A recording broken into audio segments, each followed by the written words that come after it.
What is up guys? So today, sasama namin kayo sa aming ride kung saan kami pumunta noong April 1 na tinatawag namin na April Fool's Ride.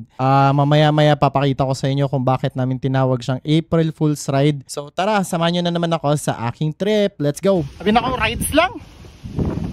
Trick man din eh! So, ayun na nga guys, we started here sa Jensen. Papunta kami ng Malandag afterwards. So, nagpa-gas up muna kami, preparing para sa aming biyahe na April Fool's Ride na sinasabi namin. So, ito kasama ko yung mga taga-Tacorong ko na kaibigan. So, galing pa silang Tacorong. Bumisita sila dito sa Jensen para kumain dun sa Yuyu Balbakwa. And so, ngayon, biyahe na kami papuntang Malandag. Let's go! So, ayun na, nung papunta na kami ng pupuntahan namin, bale, hinahanap namin yung daan sa Malandag na papuntang Miasong. So, bale sa Google Maps, pag-check ng mga tropa ko, may daan daw dito sa nadaanan namin. Kaso, yun, nagdalawang isip kami kung dito ba talaga. So, nag-check ulit kami ng maps. And, ayun, may daan daw kasi doon, sabi ng Google Maps. Pero, ayun nga, parang ayaw namin i-risk kasi baka walang makapag-rescue sa amin or what. So, one tip, kapag bumabiyahe, dapat nakapag-prepare kayo ng maps. Lalo na hindi nyo alam kung saan kayo pupunta. Download talaga kayo ng offline map sa Google. So, eto guys, nandito na kami sa Malandag, going Miasong or Miasong. So, etong daan na to, eto na yung tamang daan. Talagang chinek na talaga namin, nag-download na kami ng offline maps while nasa trip. So, let's go!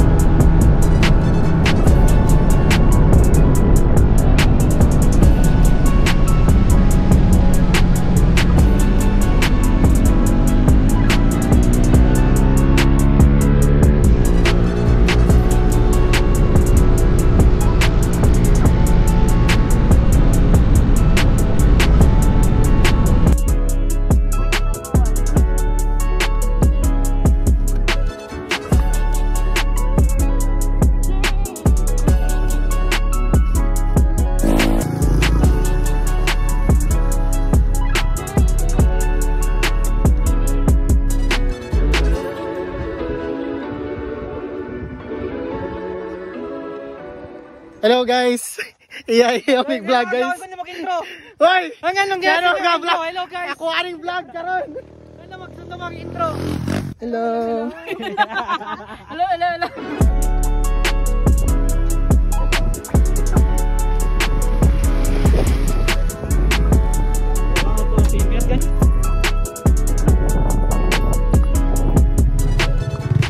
So ayun nga guys, nakita nyo naman, sobrang ganda ng napuntahan namin. Sa daan pa lang, sobrang sulit na, sobrang scenic ng view, sobrang ganda. Kitang-kita pa yung Mount Matutum here guys, kita nyo yan. Tapos na-realize ko ang Mount Matutum pala parang nakabukakang isda. Gets nyo? Yung parang ganito nga. Basta yun na yun.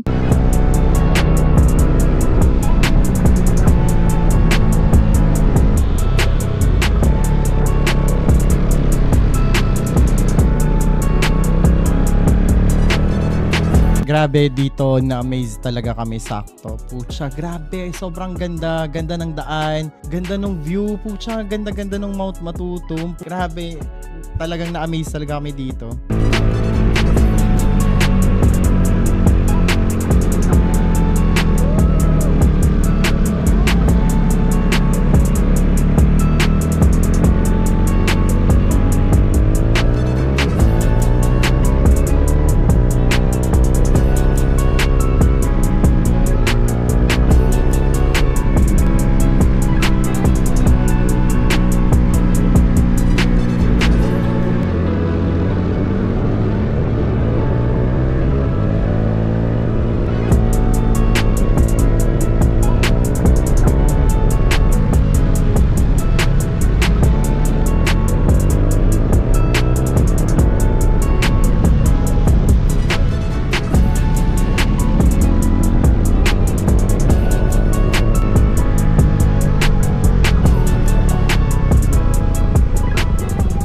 So now we're here sa Magsangyaw after ilang breaks and stops kasi hindi namin alam kung saan talaga papunta or dahil dinadivert kami ni Google. At last, nakarating na din kami.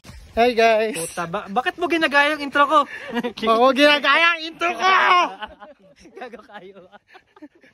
Kaya Magsangyaw. Sabi na ko, rides lang.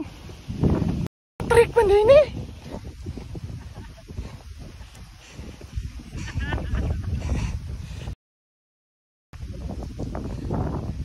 Lord.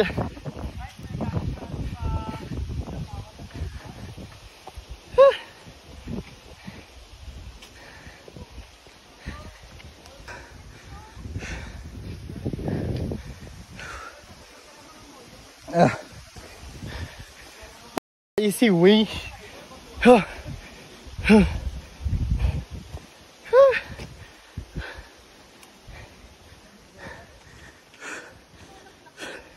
Grabe nga, easy way ba?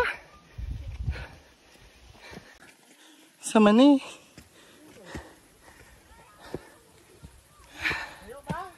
So, ayan guys, kita nyo, yung tinubad ko na yung jacket ko, tapos nilagay ko na sa may bandang leeg ko kasi sobrang init na, tapos sobrang hirap talaga paakyat. Grabe, sobrang steep niya guys. Epekto na talaga to nung walang exercise. Pucha, kala ko kasi rides lang eh.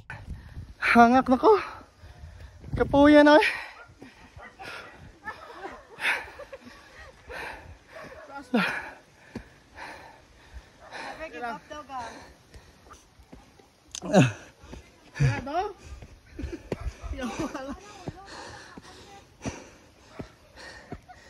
Never give up. Never give up, Mega.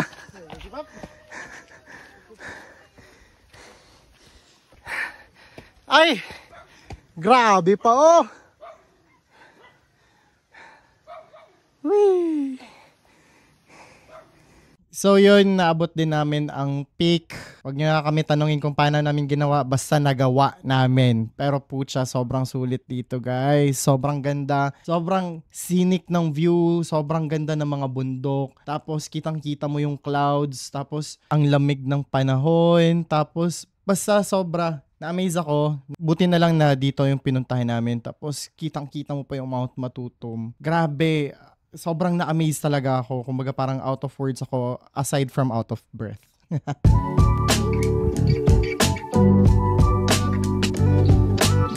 So yun na nga guys, after namin dun sa Magsangyaw, bumaba kami ng Tupi dito sa South Cotabato at kumain kami dito sa Tanox. Look at that manok, sobrang sarap. Tapos only rice pa.